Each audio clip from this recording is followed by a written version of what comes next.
আমি এই ঝামেলায় জড়াতে চাই না। তুমি এই ঝামেলায় কেন জড়াচ্ছ? আমাদের এই ঝামেলায় জড়ানো উচিত না।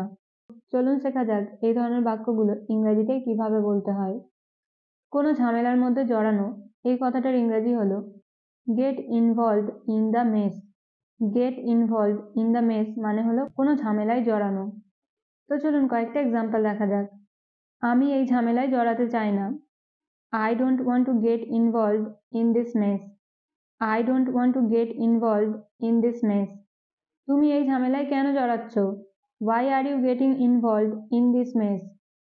Why are you getting involved in this mess? আমাদের এই ঝামেলায় জড়ানো উচিত না।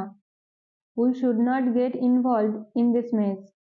We should not get involved in this mess. তুমি কি এই ঝামেলায় জড়াতে চাও? Do you want to get involved in this mess? Do you want to get involved in this mess? এছাড়াও আমাদের কখনো কখনো এমন ধরনের বাক্যগুলি বলার প্রয়োজন হয়, যেমন যত তাড়াতাড়ি সম্ভব এই কাজটি শেষ করো, যত তাড়াতাড়ি সম্ভব এখানে এসো, যত তাড়াতাড়ি সম্ভব তাকে কল করো। চলুন দেখা যাক এই বাক্যগুলি ইংরেজিতে কিভাবে বলতে হয়।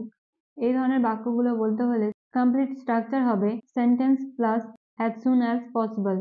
অ্যাজ সুন অ্যাজ পসিবল কথার মানে হলো যত তাড়াতাড়ি সম্ভব। চলুন কয়েকটা এক্সাম্পলের মাধ্যমে শেখা যাক। ফার্স্ট এক্সাম্পল হলো যত তাড়াতাড়ি সম্ভব এই কাজটি শেষ করো। এই বাক্যটার ইংরেজি হবে complete this work as soon as possible. Complete this work as soon as possible. যত তাড়াতাড়ি সম্ভব এখানে এসো। Come here as soon as possible. Come here as soon as possible. যত তাড়াতাড়ি সম্ভব সেখানে পৌঁছাও। Reach there as soon as possible. Reach there as soon as possible. যত তাড়াতাড়ি সম্ভব তাকে কল করো। Call him as soon as possible. Call him as soon as possible. যত তাড়াতাড়ি সম্ভব আমি আসার চেষ্টা করব। এই বাক্যটার ইংরেজি হবে I will try to come as soon as possible. I will try to come as soon as possible. এবার আপনাদের প্র্যাকটিসের জন্য দুটো সেন্টেন্স। নাম্বার 1, আমি এই ঝামেলায় জড়াবো না।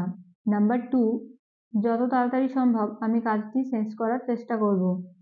এই দুটো বাক্যের ইংরেজি কি হবে আপনারা কমেন্টে জানাবেন। See you in the next video. Till then, stay happy and keep learning.